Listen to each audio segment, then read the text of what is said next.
Assalamualaikum warahmatullahi wabarakatuh.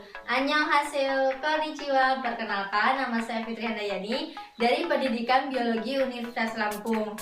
Nah, dalam program kali ini saya akan menjelaskan mengenai materi genetika. Apa saja sih yang saya akan bahas hari ini? Yang saya akan bahas hari ini adalah DNA, RNA, dan kromosom. Check it out.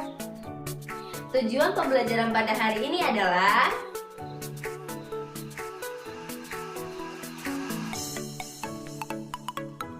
apa sih yang kalian tahu tentang genetika? Nah, genetika merupakan substansi pembawa materi genetik yang diwariskan dari induk ke keturunannya. Nah, materi genetik ini meliputi DNA dan RNA. Nah, menurut para ahli, salah satunya yaitu James Watson pada tahun 1928 dan kimiawi Inggris Francis Crick pada tahun 1916. Genetika merupakan bagian dari molekul yang sangat besar ditemukan di dalam inti sel asam DNA molekul. DNA dan RNA ini jumlahnya sangat banyak banget loh teman-teman. Berbagai jenis DNA bergabung membentuk gen-gen. Nah, gen-gen tersebut bergabung membentuk kromosom. Sekarang kalian tahu gak sih apa fungsi dari gen? Nah, jadi fungsi dari gen ini ada dua teman-teman. Yang pertama, pembawa informasi materi genetik dari setiap individu ke keturunannya.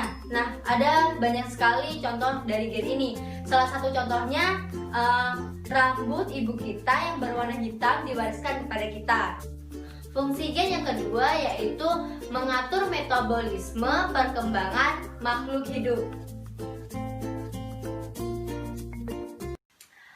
Apa sih yang kalian tahu tentang DNA dan RNA ini? Nah, DNA merupakan suatu asam nukleat yang menyusun gen dari dalam inti sel. Nah, DNA ini terdapat dalam mitokondria, sitoplasma, kloroplas, plastid, dan sentrol. Nah, DNA ini juga merupakan materi genetik yang membawa informasi biologis dan setiap makhluk hidup dan beberapa virus. Nah, DNA ini itu dibawa oleh setiap individu ke keturunannya.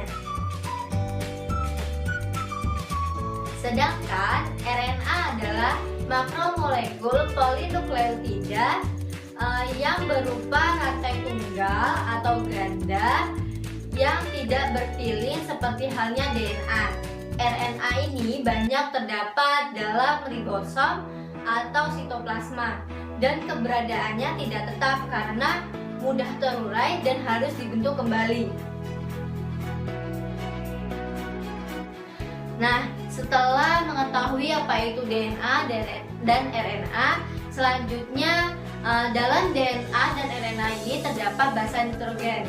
Nah, dalam basa nitrogen DNA ada adenin, ada timin, ada sitosin, dan ada guanin. Nah, sedangkan dalam basa nitrogen RNA ada adenin, urasil, sitosin, dan guanin.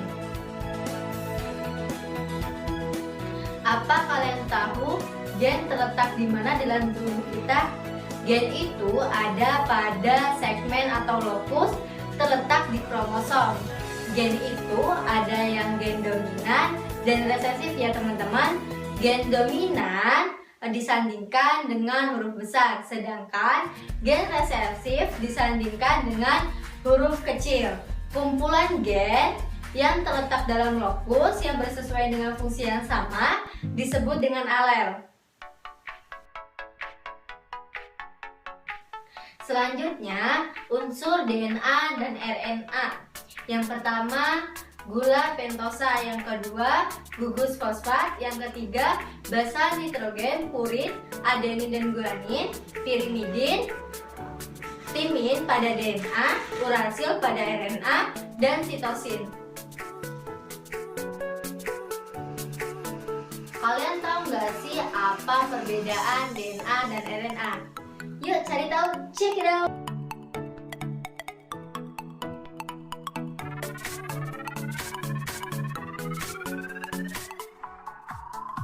Setelah itu kita akan mengenal kromosom. Apa sih yang dimaksud dengan kromosom? Kromosom adalah penebalan benang-benang kromatin ketika pembelahan sel terjadi. Kromosom disusun oleh asam nukleat dan protein. Kromosom ada dua jenis namanya. Yang pertama ada autosom dan yang kedua ada gonosom. Autosom merupakan kromosom yang berperan menentukan fisik selain jenis kelamin. Sedangkan gonosom, kromosom yang berperan dalam menentukan jenis kelamin. Jangan sampai tertukar ya teman-teman. Kemudian di dalam kromosom terdapat pembagian yang berbeda, yaitu kromatid, sentromer, dan kinetokor. Nah, yang pertama yaitu kromatid. Kromatid adalah salah satu dari dua lengan hasil replikasi kromosom. Nah, yang kedua yaitu sentromer.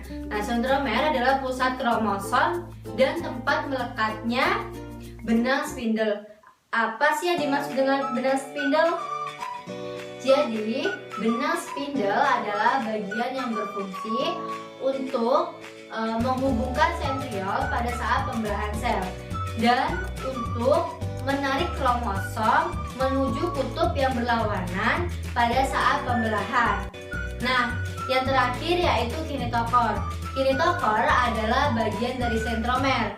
Benang spindle melekat pada kinetokor selama masa pembelahan. Selain itu, kromosom ada 4 bentuk, yaitu telosentrik, metasentrik, submetasentrik, dan akrosentrik. Nah, telosentrik ini hanya memiliki satu lengan dengan sentromer yang terletak di tengah. Nah, sedangkan metasentrik memiliki dua lengan yang sama panjang dengan sentromer yang terletak di tengah. Jadi sekarang submetasentrik itu apa ya teman-teman? Jadi submetasentrik ini memiliki dua lengan yang hampir sama panjang dengan sentromer terletak hampir di tengah. Nah, sedangkan akrosentrik memiliki dua lengan yang tidak sama panjang dengan sentromer berada dekat ujung kromosomnya. Nah, itu penjelasan dari saya. Sekian penjelasan dari saya. Mohon maaf apabila ada kesalahan. Terima kasih. Saya akhiri. Wassalamualaikum warahmatullahi wabarakatuh.